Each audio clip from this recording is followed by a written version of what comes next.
Hello, friends. This is the AlphaList podcast. I am your host, Toby. The goal of the AlphaList podcast is to empower CTOs with the info and insight they need to make the best decisions for the company. We do this by hosting top thought leaders and picking their brains for insights into technical leadership and tech trends. If you believe in the power of accumulated knowledge to accelerate growth, make sure to subscribe to this podcast. Plus, if you're an experienced CTO, you will love the discussion happening in our Slack space where over 600 CTOs are sharing insights, or visit one of our events. Just go to alphalist.com to apply.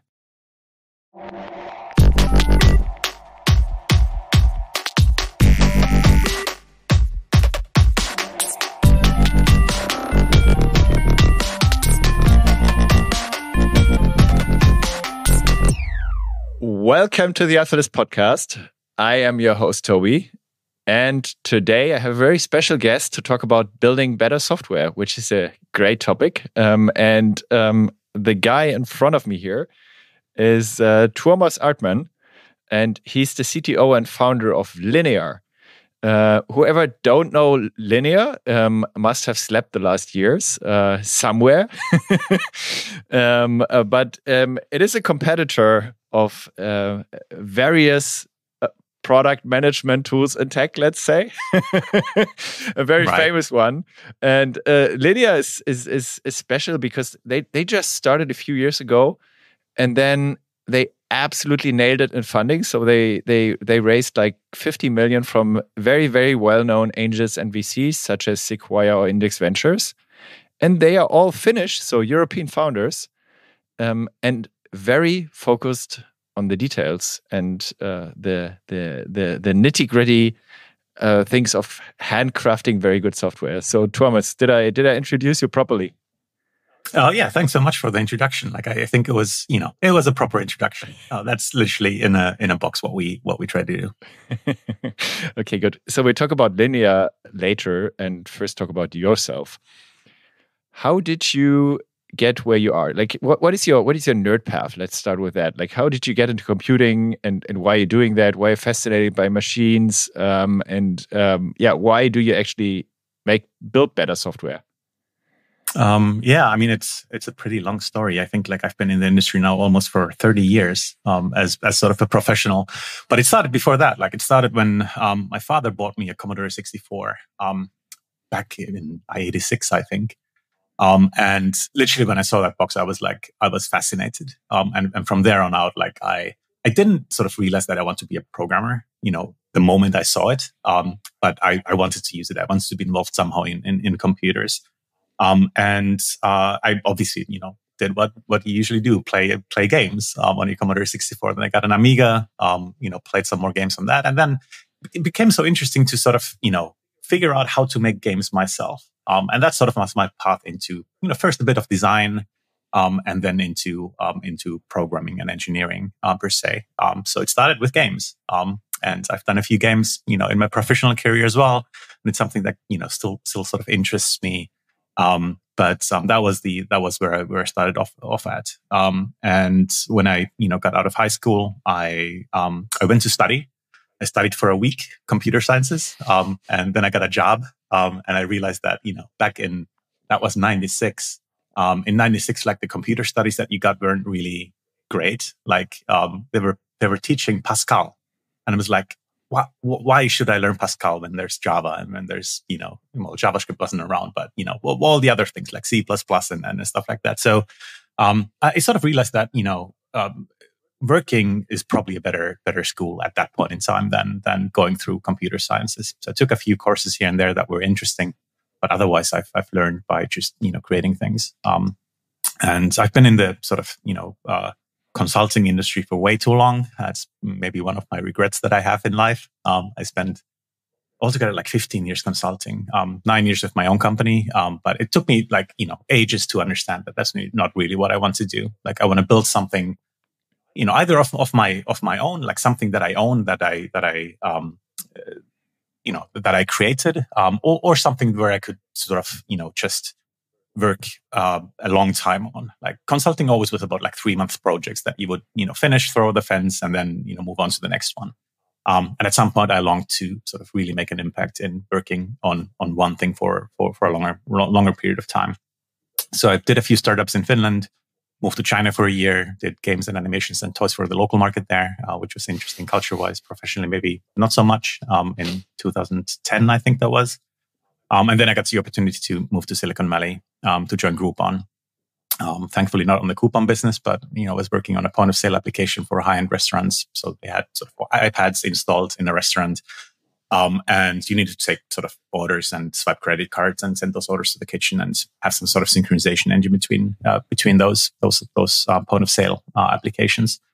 And a few years later, when I got my green card, and I was free to select where I actually wanted to work at, because my visa was tied to Groupon at that point in time before I got my green card.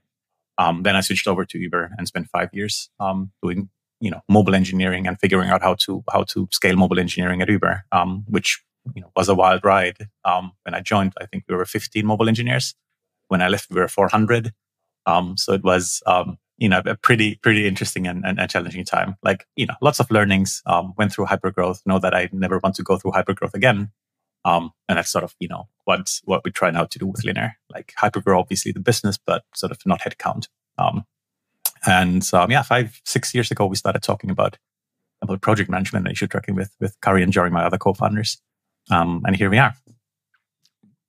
Yeah, it's an interesting story. Like many aspects of it. I obviously like the decision most that you decided against hypergrowth and just focus on a good product in a small team, right? With like equipped with lots of money, that doesn't like normally doesn't play well together. In the last 2 years, maybe got a bit more popular, let's say, trendy, and you kind of for sure.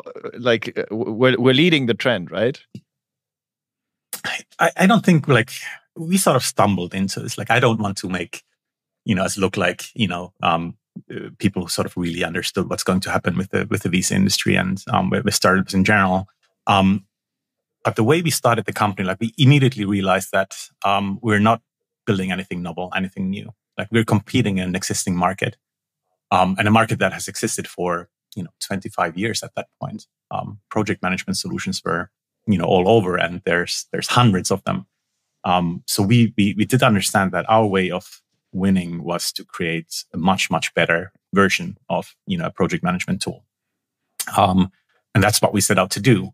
And with that, came all these constraints. Like you can't just hire super quickly and grow super quickly the headcount if you want to keep the quality as high as we wanted to keep it.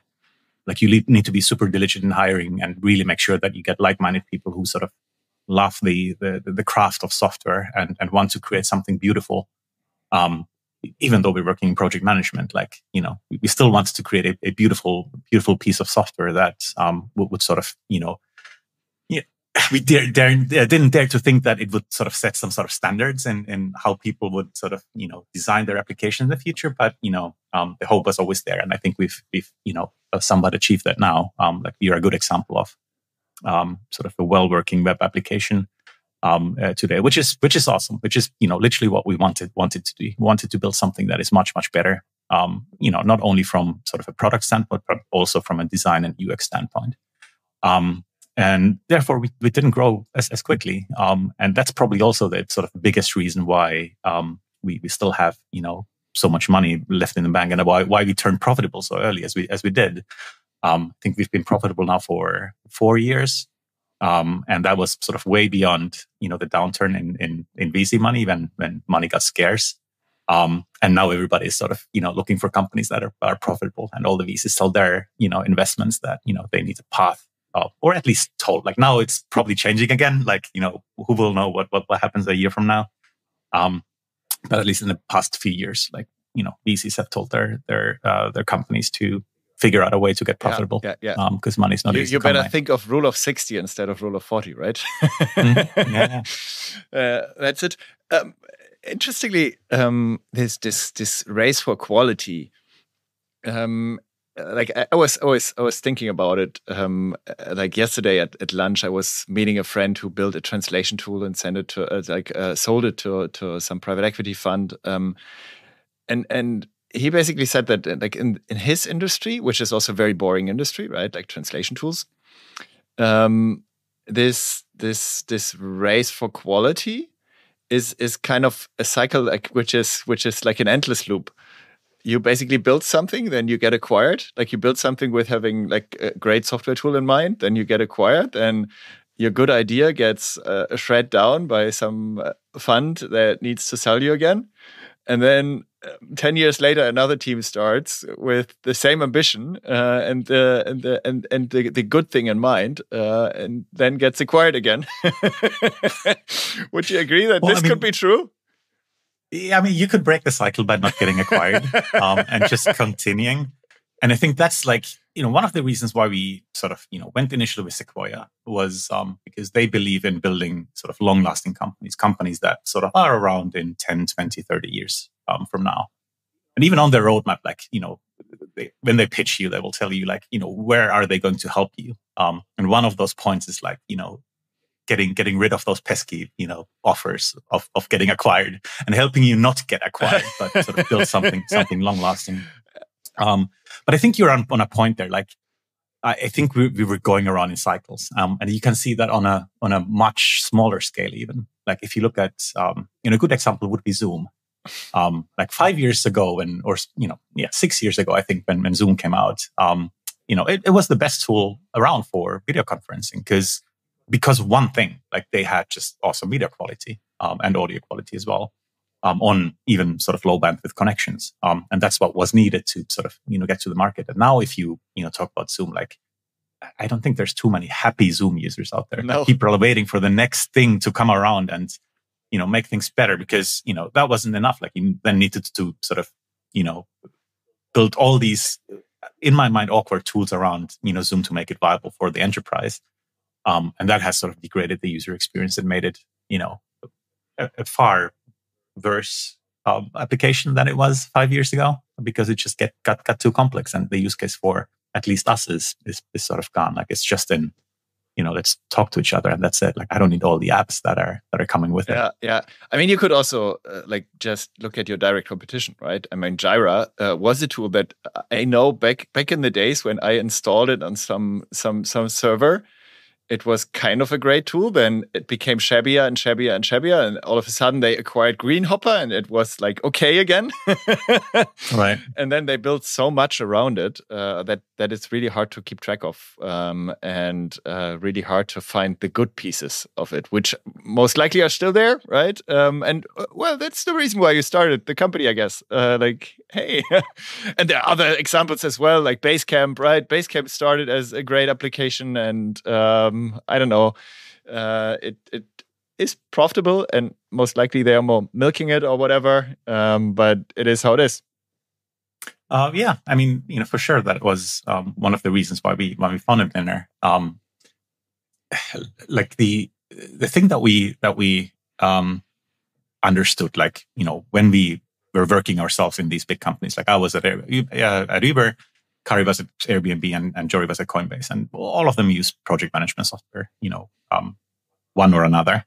And sort of talking with engineers, like, and the way we got talking with Jory about like project management issue tracking was that like we felt that whatever we were using and whatever our colleagues were using, like they really didn't like the application or the software that they were using. And, words were thrown out like hate in terms of like their project management software, which is super crazy to think about. Like you have a piece of software that you have to use daily. And then you say that you hate it. Like seems like there's a, big opportunity to come up with something better and sort of get people moving over. So part of the thing was that we found, this opportunity. We found that, whatever was out there didn't really, wasn't really enjoyed by engineers. And that got us sort of a nice niche into the market where we could sort of focus just on, smaller companies and engineers in those small companies and build something for them, which would then be something that, we could effectively ship in half a year or a year. because like they didn't need all the features that PMs and CEOs and CTOs need. They need just something for their workflows. And if you target small companies, you actually can build something pretty simple that is extremely good and solves their use case. And that's also how we got to the idea of like, let's build purpose-built software and not sort of this big monolith that tries to cover the entire market. Let's build something that is built for a specific reason and for specific users in mind, and let's keep that pretty small, so that we don't explode the product with hundreds of functionality and make it more complex for no real good reason for the specific users that are trying to build software. Do you think it's a common mistake of people building software that they are too easily distracted by opportunities that clients throw at them? Like, hey, if you integrate mail drip into this CRM and just build a tool which is a bit similar to this mail drip tool and integrate it, then I send you another 40K a year or whatever. Absolutely. Yeah, I mean, that's probably how like every single company struggles with that, especially if you're not profitable. Like if you're yearning for revenue, like you're easily swayed by requests or big customers coming to you and saying, "Oh, your product looks good, except for we need this feature or we need this integration," because that's how the way we work. And it's also not a problem for us, but like we see that problem happening every single day. Like we call them well, customers aside, like we ourselves find things that we find super interesting that we want to, try out and build into the product, because we think that, we found something that is unique and great. And we call them side quests because like they bear no meaning in the bigger scheme of things, and they're really not planned out. But every week we come up with new things that we could build into the product that, in our minds would make it sort of, better. But would also add that to complexity. And so far, we've like on the customer side, we've been able to pretty well say no to sort of individual requests. Like we obviously do listen to our customers, and that's how we build the product. And when we start hearing the same feedback all over again, then we notice that there's something sort of important to solve here. But we rarely just take sort of a feature request and implement it as such. Like we try to understand what the problem behind the feature request is, get to the root of it, and then have a holistic look at how we can solve it for everybody and not just this one company who has, that specific request. Understood. I think like your journey is quite similar to the one of Basecamp, as I mentioned them. And I found a funny tweet by you that I just wanted to quickly touch on because DHH was one of my former guests, and Jason Fried as well. You basically said that you found your anti-me and it's DHH, and you're always of the polar opposite opinion. Like what was behind that? Because I think like what you just said about like small teams is kind of similar to some things they think, right? And Sure. they preach. Yeah, I mean, obviously that was sort of written tongue in cheek a bit, but always there's always truth to it. So I've had this sort of feeling in the back of my mind, like whenever I read DHH tweets about tech, about how to what they want to build with, like getting rid of TypeScript or not bundling anything, or not implementing passkey. Like just 2 days ago, he was like, passkeys are too complicated, and we at least won't be implementing them. Oh, really? Like of the total opposite opinion. I'm like literally, you should be using TypeScript like nothing else, and you should be bundling your stuff, and you should be implementing passkeys. And I keep on finding those things over and over again, where he comes out with a technical thing that I'm just totally opposed of. I think the biggest example is Ruby on Rails. Like, obviously, I'm in the minority, and obviously it's a big feat. But he's done. I don't want to downplay that. And there's hundreds and hundreds, and probably even tens of thousands of companies that have been built on Ruby on Rails. I've never used it, and I have never liked it. For various reasons. Like to me, the big one when I had to touch it when I joined Groupon. Groupon was a Rails shop back then, and then they switched over to Node.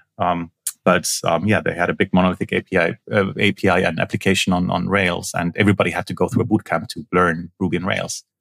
And in that bootcamp, like you started off with this Hello World project, like where you just have a route and then you print out Hello World. And when I got it running, I was like, it takes like 3 seconds to load. Like whenever I refresh, it takes 3 seconds, and I immediately raise my hand, like, what am I doing wrong? Like, why does it take 3 seconds? And the instructor just came over and says, like, no, that's how it is. And I'm like, all right, I'm done, thank you. And I haven't touched it since. And I've ever since been working with other technologies. It became faster, I can tell you. So I'm a Rails fan still. Yet I most likely, if I was like at day one, I most likely wouldn't use it for various reasons, right? I learned in the last years that mainstream has a value. And I think it was mainstream. Right now, it potentially is not. And yeah, this like whenever complexity increases, your projects become slower and slower, which is like due to various reasons. And I think that's also potentially why you started Linear, right? Like, hey, applications have to be snappy, even from the developer's perspective. Like, it has to be there instantaneously. Otherwise, it just like, I don't know, decreases developer experience by a lot, right? Yeah. I mean, there's an interesting story in how we started Linear, what we started working on when we created Linear. Like we've always had this idea of like, let's not do it as every startup has it done before. Like, let's not just follow the startup run book, but let's figure out like what actually makes sense in this world. Because we thought that times have changed. Like, again, we're not in a blue ocean, but it's a super red ocean with all these competitors from day one. So you have to build something that is better. And I had spent like, I don't know, 8 years just doing mobile development. I hadn't done web in ages. So when we started sort of just hacking on a prototype on Linear, like I got interested in, first of all, seeing like what the web had evolved into, and to my surprise, it was awesome. Like it was crazy good, and had all these frameworks that you could sort of easily put together to web up pretty interesting and complicated applications. And the first thing that I had done a lot of synchronization engines before. Like Linear is my back in the days. You said that in the POS, right? Yeah. Even before that, like my first synchronization server was I think it was probably 2004 or something. Like for Shockwave 3D, like we were working on a sort of multiplayer game with sort of 8. It was a first person sort of shoot 'em up game. With sort of real time synchronization, so you would see all the other players moving around. And it had to synchronize the game state. And so that was the first one. Then in China, I did my second one for sort of a more generic, game engine synchronization engine. For Groupon, that was the third one that I think still probably in production. It was sort of to synchronize those point of sale applications with each other, to make sure that you wouldn't swipe, the credit card twice on different machines, or that, the orders will be replicated across all these machines. Then I wrote one for, the fourth one was for Uber, which was, in the early days when I joined, like I was so hyped about like this new, which I had seen at Groupon, like it made things so much simpler. Like having a synchronization engine sort of takes a lot of the complexity of building applications out. Like you're effectively just working on a front-end application, and your data just streams in and is automatically sent to the backend whenever you want to save things, without you having to deal with any of the networking or error handling or rollbacks or whatnot. So I want to do the same thing for Uber. Like it felt like the perfect applications to do it for. Like the Uber mobile client has a very limited set of data that it sees. Like it has data from effectively the city that you're in. It has a few cars around. And then it does real-time synchronization. And the way that Uber was set up for the longest time was that it would, what we call ping. It would ping the backend, and the backend would send a JSON object containing the entire state of the world to that client every 3 seconds. It would contain, everything from your user credentials, or not credentials, but your user account, to your payment information, to all the cars around you, to all the products that were available. And I felt that was just a huge, waste of bandwidth to do that. Not only from the user's perspective, who still paid for the mobile plans, but also from the services perspective. And I thought sort of a synchronization engine would make perfect sense. So I started working on one in the early days when I had joined. I think I was a bit too late, like maybe a year too late to the party, because like Uber was just taking off and there was hypergrowth everywhere. And it was just impossible to change sort of the future of the architecture in any meaningful way. We did ship one application with it. Like we shipped, I think it was a courier service in New York. And we built it on this new, synchronization stack. And we built the whole mobile application in a week. Like 1 week all in, like a courier could pick up a phone and start taking orders and seeing where they needed to go next, which was awesome. But, alas, it didn't happen. And there were some other things that Uber did in sort of the real-time synchronization space, but it wasn't full-blown sync. So when I got to Linear, I was like, I'm not gonna sort of spend my time with anything else than local first and synchronization. I want to have an architecture where I don't have to think about the backend, where I effectively can work on a local application and everything else just flows from that. And all the complexities handled by this one engine that you need to build once or maybe twice to make it scale. And so that's what I started with. Like, it wasn't about normally startups, they start working on the app itself and they sort of, try to release it as early as possible, give it out to users, try to learn things from their users. And we did the opposite. Like, we didn't build anything sort of, functional for the world to see. Like, I spent half a year just building the synchronization engine, because I believe that, it would enable us to do things, that other applications simply couldn't, in that time, which was sort of have this feel of being a native application, even though it ran in your web browser, because everything was stored locally, in your local computer. So when you started up the application, like, you would have instantly all the previous states available, and you could render the page immediately without having to fetch anything. You wouldn't get any page loads because you had all that data locally available. So any clicks that you had in the early days, and still mostly today, like there's no page loads. Like, you just immediately are in that page because we've prefetched and preloaded and keep synchronizing the entire state of your workspace. So that's what we started out with, like making sure that the tech was right before we started building product, which sort of sounds insane as a startup. But I would argue that is sort of the correct way to build nowadays.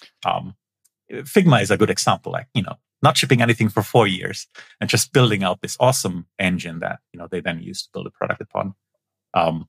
And that just, made them as successful as they are today. I think it absolutely depends on the problem you want to solve, right? That the complexity of this initial infrastructure building time, right? And also, if you would build as of today from scratch, wouldn't it be much easier? I think I would be fooled that it's much easier, but right. And then you start, and then I would run into problems later on. So there's a lot of tooling around, a lot of open source projects and closed source projects that do synchronization, and they all look good, and they're pretty excellent. They've got some really tough engineering in them. But I don't think that none of them would work at sort of the scale that we are today. Like, they would have gotten us to, maybe 3 years, 4 years into our journey, but then effectively would have to solve sort of, the scaling challenges ourselves. Like, once we get to workspaces that have thousands of users and, hundreds of thousands, if not millions of issues, like, you need a purpose-built synchronization engine to handle that particular use case if you want to make it right. Otherwise, you're, literally, again, just, loading up data when you need it, and you're no longer sort of in a fully synchronized world. We spoke about Rails briefly, and you mentioned TypeScript before. Is part of the the stack that you have built also great because it's very simple and mostly built in one language, and also a bit boring, let's say. I wouldn't say it's not boring. Like, I think TypeScript is pretty exciting as a language. Boring in a positive way. So we chose our technologies based on them being readily available and used throughout the world. Like, we didn't go with anything that was fancy or new. Of course, I'm sort of like, always when a new framework comes out, I'm like, oh man, this looks really good. I wish we could use it. But I think it's much more important to just pick something that, people know, people can work with, and have a good understanding of. So we chose React. We went with TypeScript because type languages is the way to go, regardless of what DHH says. Like, we wouldn't be able to have built Linear with vanilla JavaScript. Like, we would have just so many regressions or built such a big unit test suite that, it wouldn't run anymore. So the compiler itself, covers most of the code and sees all the problems. But having one language across the backend and the front end was super helpful as well. We've been able to hire effectively full stack people who are able to build functionality from start to finish. Like, if you take even a complicated, functionality with sort of new data objects or models and, having to do some integrations with other services outside of Linear, it can be done by one engineer from start to finish. Because, like, you have one language, you have one way of doing things. We do share code between the server and the client. Like, we have certain sort of sets of models that we just write once and use in both places and do the validation automatically across sort of a backend and a front end. And it just makes it super fast. Like, having a monorepo where sort of you do one commit for a feature and that includes all the servers and all the front end code is amazing. It's great. And your sync engine isn't written in Rust or anything. No, it's fully TypeScript. There wouldn't be any reason to write it in Rust, at least that I can think of now. Okay, it's performant enough as is. Okay. If you look at your stack, and like we throw in a few buzzwords like monoliths and microservices, where people have alternative views on. Like, what is your view on that? Is it somewhere in between, or all of them are bad? That's my viewpoint. There's never a good architecture. Obviously, a monolith is. I mean, it's good to get like if you create a startup, start with a monolith. Like, there's no reason to split it up into smaller services immediately. Maybe you have a perfect use case where you sort of immediately want to split it up into smaller pieces. But then, what you can see is, like, if you go the other way, and Uber was a perfect example of this. Like, Uber went in, like, started with a monolith, and they were like, oh, this monolith is no longer working for us. We've got like 1,000 engineers working on this piece, so we need to split it up into microservices. And then they went, all the way to the far end. And at that far end, they had more microservices in production than there were engineers at Uber. So you had like 3,500 engineers and 4,500 microservices. There was a microservice to tell the time, which is like, really? And that became a hot mess as well, because now you needed, a way of communicating between all these microservices. And, it had to be done a few times. Like, the first one, wasn't really working. The second one, I think, I don't know how it went. Maybe it was Thrift first and then GPRC. But in any case, like, it was never perfect. And then, try to interface with mobile in there. Suddenly you get model objects that are all typed as optional because, like, otherwise you can't make changes in the backend. And now you're, stuck with a data model that, you can't really represent on the mobile client. Choose your poison. Like, which one do you want? Do you want a monolith that is easy to maintain, but then, like, as you scale, you get into problems with, having all these engineers, work on the same code base and having long build times and having to sort of ship everything in one go. Or you just don't hire so many engineers, right? Yeah, sure. Build, keep a small team. And, like, we are feeling sort of the pain as well. Like, at some point, at least we need to split up our application into a few core pieces. because like unit tests are, getting a bit slow, and the build process is like, to us, slow means like when we ship something into master, like it's live in 10 minutes, which is too slow for us. Like we would want it to be faster. We would want it to be like 2-3 minutes when you merge something in. And we're getting to the point where we have to start thinking about sort of breaking it down into smaller pieces so we can parallelize the build process and just get it out faster. You have to get rid of Docker again, right? I don't think Docker is the problem. Like it's fine. Okay. Like building the Docker image is not it's not too slow. What are your views on? I mean, you have a user of single page web apps, obviously, right? What are your views on that? Like, I sometimes tend to, or I at least saw those alternative approaches such as Hotwire and Livewire and PHP, and I kind of liked the idea of not having to use JavaScript heavily for some applications.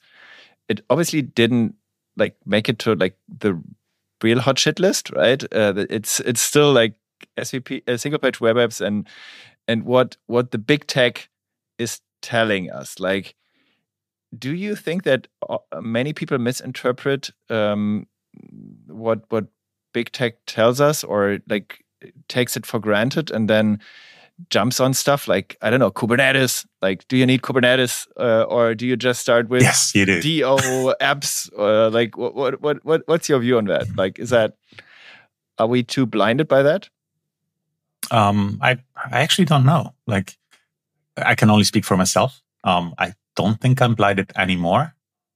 Maybe I was. Like, if I go back to my sort of, days at the consultancy, like anything that sort of these big companies, Spotify would do, or, Facebook back then as well. Like, ooh, that was awesome. And that was probably the coolest stuff that you could work with. So yeah, there's some, Kool-Aid in that as well. But once you've seen on, how things work on the other side, which is sort of usually a pretty big shitstorm, like everything just like not going well and outages all the time and things crashing, you sort of, understand what it's all about, and that not everything that sort of you see on an open source page, with a nice facade will solve your problems. And a nice name, right? That's often also the case. That there's this Spotify model that everyone wants to use, and then you start working at Spotify, and and like obviously you should take everything that people open source with a grain of salt, because it's also publicity for the engineers open sourcing themselves. So they want to push it out, even if they don't fully believe in it. Again, to give an example from my life, like we built back in the day, we built Ribs, which was a mobile architecture, a way of building mobile applications that was somewhat novel and worked for sort of super large teams. And then we open sourced the architecture. Like we built the rider application first on it, and rebuilt effectively the whole mobile client that Uber had with this new architecture. And sort of it worked for us. But, we want to take it a step further and then open source it and tell other, big companies that, hey, here's a new nice architecture that worked for us. And suddenly, a lot of people that weren't working at big companies started using it, started buying into it. And I'm like, I don't know if you should do this. Like, but, I was part of the team that open sourced. And so, I have to stand behind them saying, I have to say that it's a great architecture, but there's always a caveat. Like it worked for a company with 400 mobile engineers, but it probably is too much for a company with 10 mobile engineers. So yeah, I mean, you have to look into things yourself and make up your mind on what works for you and what doesn't. It's not that one thing covers all the needs. You just have to do your work. So this is a hammer. Is this a nail, right? Yeah, exactly. And do I need a nail or a hammer or yeah. What do I need, really? But what is it that I need? So we briefly touched developer experience. I mean, booting up stack quickly, right? That's like basically shipping things quickly, being able to deploy quickly is a very, very big value. Are you actively monitoring that, or are you actively, I don't know, do you have tools to kind of visualize that? Do you ask your engineers every once in a while, what is your strategy on that? Do you have like DORA metrics into? No, like we are engineers ourselves. Like we have to work with this stuff all the time. And our startup is super simple. Like we like all the services that are written by us, like we run locally, the whole stack. Like if you do PM start, you get all the services, the client builds, everything locally. And then obviously databases run there as well as Docker images. And the startup time is like, you can see how long it is. Like if you start fresh and then open your browser, it takes 10 seconds for you to see the first page, which is good enough. Like obviously, yes, it could be faster, but there's a lot of code. So, we've done quite a few optimizations to just make that startup fast. What is now taking time is literally just, executing the JavaScript that was compiled and getting it up and running. So there's not much that we can do because like we want to have an environment where we run everything. We can make changes to every single piece in one PR, submit it, and that's the whole change set that we send out. So it's important for us to be able to run everything locally. And so far, it's been possible without sort of, getting a VM somewhere and running some of those services there. And that's probably how I want to keep it for as long as possible. And what about different roles in your team? I think I assume you have product, like given your size. Anything else? Like what about QA? I have like a bit of a critical view on that. Do you have that as well, or like do we share views there, or like what are the roles? No, I have a totally critical view on QA. Like we will never have QA people working at Linear. I saw that like, and that goes back to Groupon. Like Groupon was really heavy on QA. We were working effectively in a point of sale application that had sort of money involved. People would sort of pay, and the point of sale application would just have to work because the business effectively wouldn't work without it working. Like if it had a critical bug. So we had quite a few QA people just validating every single build that went out. And the moment sort of we hired them, you could just see engineers giving up on doing their own QA. And I was the same way as well, unfortunately. Like I want to, think of myself as having high standards on the work that I do. But because I had this safety net, I knew that, anything that I would ship would be tested by somebody else. I didn't really test, any of the stuff myself, too much. Obviously, I did a quick smoke test, this feature works nicely, send it over. And it would then sort of come back. And that's what happened with most of the engineering. Like people would just, build something, ship it over the fence, and wait for it to come back, from QA, and then fix those bugs. And that was just lazy engineering. So I don't want to do that at Linear. Uber didn't have any QA engineers. Like everybody was quality assuring their own work. To the extent that they spend a lot of time doing these sanity checks. Like whenever there's a new build on the mobile client, again, it's super important. Like once you ship a mobile client, you can't take it back, so it's important that it works. And all these teams would every 2 weeks sort of go into a day or two of just testing the build and running through the scripts of like what do I need to test in the core flow in order to make sure that the build works. And that immediately then, like, because they spent the time, like they got bored of it. They were like, why am I testing this manually every 2 weeks? And they started just automating those tests. And that's what would maybe not happen with QA. Like maybe it would. Like if you have a good QA team, like yes, they would automate the tests as well, and they would just put in a test suite. But I think it's much more important for engineers to do that. So when they build new functionality, put in your automated QA tests and unit tests, so that you make sure that your functionality works and keeps on working no matter what. And then you don't have to do those sanity checks every 2 weeks. And that's the mentality that we want at Linear as well. Okay. I think as an engineer, sometimes hard because you often only follow the happy path, right? And you don't see the edges. But I think like if you have product, then often there's someone from product involved, and you have like kind of an external check already, right? And it's not like, to me, it also often feels as if you have like someone like having someone in QA is like having someone in DevOps who doesn't work in your team, right? You're supposed to make it run, right? Like I throw it over the fence. You're supposed to make it run without you having a clue of how to make it run and what it's supposed to do, right? That's how I think about QA. Yeah, I totally agree. Like it's not part of your team, so you don't really you want to offload as much of your work to them as possible because you're not being bothered by the work then. What about front end testing? Like that's also automating front end tests. That's also an area which I found always edgy. Are you doing that? No, we so far haven't done a single front end test. And that stems back to for example, what Jory experienced at Coinbase. Coinbase had sort of front end and UI tests for every single page that they had. So whenever something changed, they had a screenshot and they had sort of a diff of the HTML that was produced by the page, and the test would break and they would have to update it and then ship it. And what ended up happening is because almost every single change affects the UI in some way. So every change that you made, you would have a test breaking.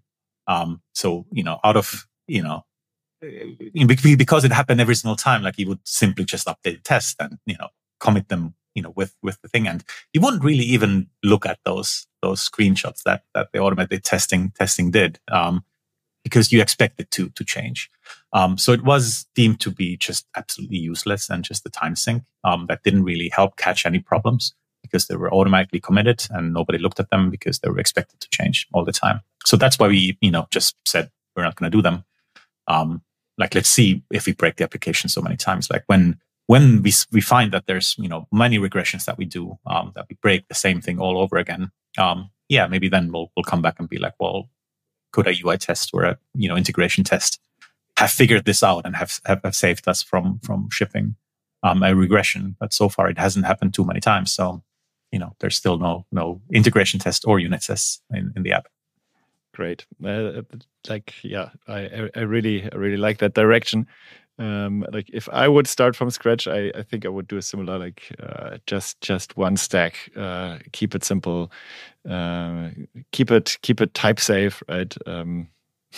Sure. And I think I just said that we don't have any unit tests. I meant UI tests. So UI tests, there are none. Unit tests, unit tests. Yeah, you mentioned that because they're much more important. Yeah. Like they can cover a simple single class or entity or piece of code. And they're just a good validator to make sure that wrote the right thing. I think we could talk for hours. Like one thing I still want to touch on is like your funding stack. I mean, we briefly mentioned that you have the most prominent VCs investing 50 million in multiple rounds. So you decided to raise funds instead of bootstrapping. Why did you do that? Well, we actually wanted to bootstrap, and that's how we started the company. The initial idea was to maybe spend half a year or a year building out the first version of the product, ship it, and then see if we needed any VC money. As it happened, when we announced the company, we wrote a blog post about what we're doing, how we want to make project management, great again. I hate that, that saying, make project management great again. It reminds me too much of the US political elections now. But anyways, we can maybe cut that. So, we wrote this blog post about what we want to do as a company. And quite a few people sort of, that thing resonated with other engineers. And we got a nice following on Twitter. We got a nice wait list. And there was some buzz around the company even before we shipped anything. And whenever there's buzz, there's also VC circling. And we had a great team, coming from, Uber, Coinbase, and Airbnb. Obviously, VCs were, pretty interested in seeing what we could do. We said no to all of them. We had a few meetings just to, touch the waters and see, how it would look like. But then before we even launched, Sequoia, called in, and you don't say no to Sequoia. You just have a meeting. So we sent Kari to that meeting, and I thought that he never had a pitch deck with him, but apparently he did one the night before. just to sort of illustrate like what we are about to do and what the idea is. And they were pretty interested. And, the meeting went well. And Kari, ended the meeting with saying like, we're not going to take any investments as of today, but, let's see in the future, maybe we need something. And then through some, twists and turns, a few months later, we got a term sheet from Sequoia, and the valuation was so good that it really didn't make sense for us to not do it. Like, if it was sort of in the range that we had figured, like when we launch, that's probably what we could get from VCs, and we didn't want to sort of take in more than we could chew. Like, we didn't want to go raise at a huge valuation and then have this super big pressure on exceeding that valuation. Okay. So that's why we took it. And obviously Sequoia itself, like was a company that believes in building companies as we do. Like they want to build companies that are here for the next 10, 20, 30, 100 years. Plus, they took Kari hostage back then and didn't let your key designer go then until you take the money. No, I don't think that happened. But yeah, it was, all in all, like it was great. And, Index was another company that was involved in those early days. So we took a seed round from Sequoia and Index Ventures.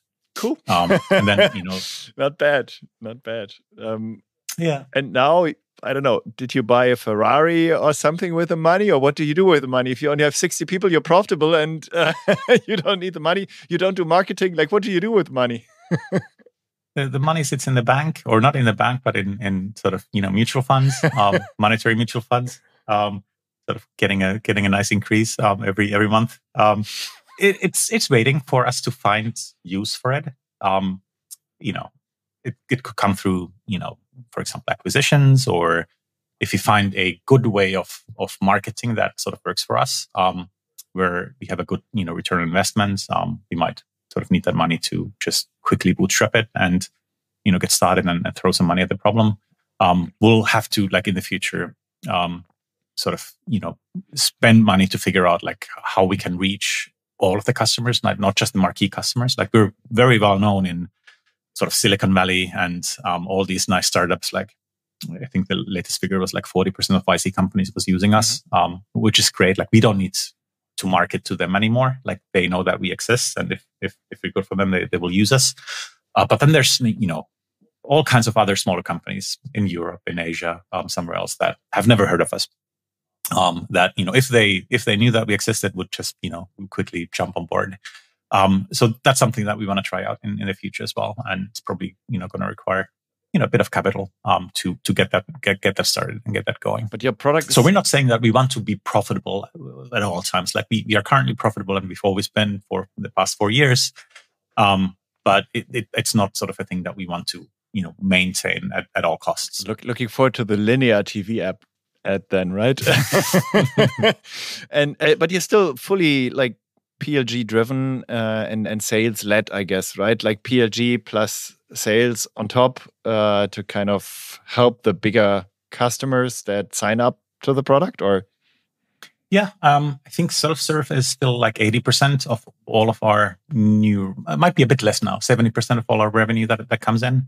And then obviously sales, the role of sales is increasing as we build more functionality and are able to target sort of bigger and bigger customers. Like we recently, signed, our first Fortune 20 customer in, which was great. So that's what the sales team is for. Like, that was a negotiation that lasted for six weeks to figure out like all the details. As we build out more functionality for sort of PMs and CTOs and CEOs, like we see Linear getting into the space where we can really, go after, at least growth companies, if not even enterprise customers. And that's when sales will become more prominent and, bring in more of that revenue share. Okay. We slowly have to come to the end. And I'd like to hear a few more things, like a few more like concrete tips and ideas. First question is like, what is your, and you can't answer like using Linear changed my life. But what is your most recent productivity hack? Oh, my most recent one was getting a new monitor. I went over the top with it. It's like a 57-inch Samsung curved monitor as my main display. It has like 2 times 4K displays. And so, it's rather big, and I can see 7 files of code next to each other. Yeah. And in addition to that, I have yet another studio display on the other side. So I'm surrounded by monitors, and I sort of like it, but I know it's a bit over the top. But that has definitely sort of increased my productivity. I'm actually not sure if my brain could handle that. I have a 16-inch MacBook Pro, and which works perfect for me. And I don't know, whenever I connect an external display, I struggle to. You certainly have to get used to it. Like, there's been moments where, like, I know that a modal popped up, but I don't know where, and then I have to sort of look around and see where it went, because the peripheral vision doesn't cover everything. Interesting. And if you had any software you discovered, any, I don't know, cocktail party technology that you tell all your friends about, that you discovered it and that is so great that it changed your life a lot recently, like anything you saw? Recently, sadly, no.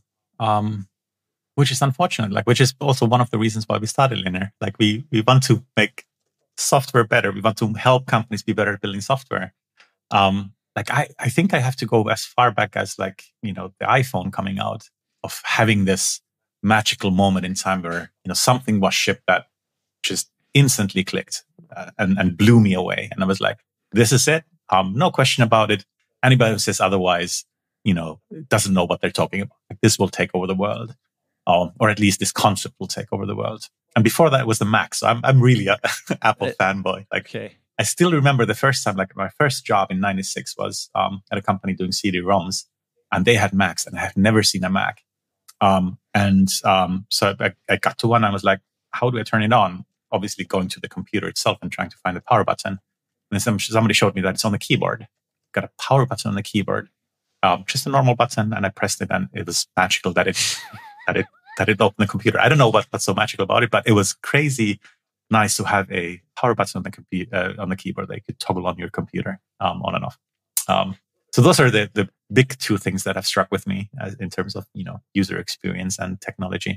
Yeah, unfortunately, in the Mac land, it got a bit more boring, right? Like, I think everything has gotten boring. Like, even iPhones, nothing really has happened in 5 years. A better camera, and that's all you get. What about, I don't know, a GPT moment or something? Did that touch you, or were you just thinking, hey, well, this isn't? Sure. I somehow totally forgot about GPT. Yeah, obviously. Maybe it wasn't a moment because I was aware of it before it came. But obviously, as a product, yes, it was magical. And it still is. It still is amazing what it can do, and what it will become. There's no doubt that, if they can solve sort of a few hurdles, a few more problems, make it energy efficient and all that, or get free energy somehow, then it'll be just amazing. It will be, part of everyday life in all kinds of ways. So yeah, sure, ChatGPT was a magical moment. I also added something. And then if you could switch roles with any tech leader out there, whom would you choose and why? I wouldn't choose anybody. A tech leader. I'm not I don't want to be a tech leader. I thought Steve Jobs or something. If you could, just. Yeah. I don't think I would want to be Steve Jobs. He probably has a pretty bad rep in the private world. Anybody, with great talent becomes, usually dickishness. As you can, see with, Elon Musk, for example, super smart people who are just broken in so many other ways. And I'd rather just enjoy what they built for me, rather than, being them and having to build it myself. They can, do whatever they do, and I'll consume. But I'm perfectly fine right here. And then your CEO and co-founder, Kari, just told me about a little Easter egg in Linear. It's actually a hidden console where which you can open and type in like secret commands. And one of the secret commands that you guys built is a time machine, which lets you physically travel back in time or travel wherever you want to get in time.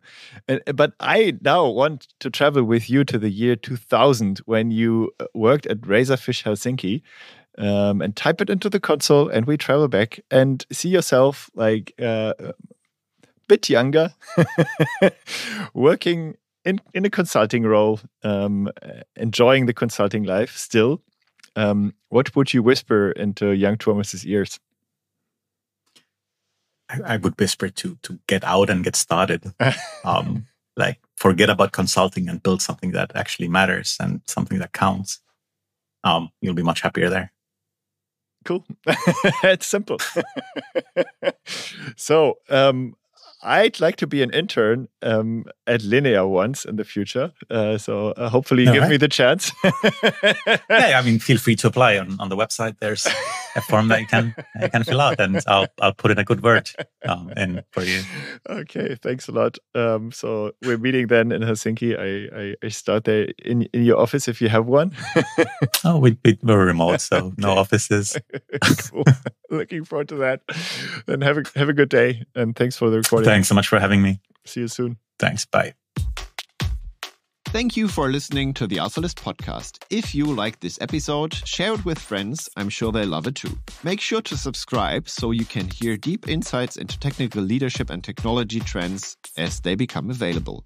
Also, please tell us if there is a topic you would like to hear more about or a technical leader whose brain you would like us to pick. AlphaList is all about helping CTOs getting access to the insights they need to make the best decisions for their company. Please send us suggestions to cto@alphalist.com.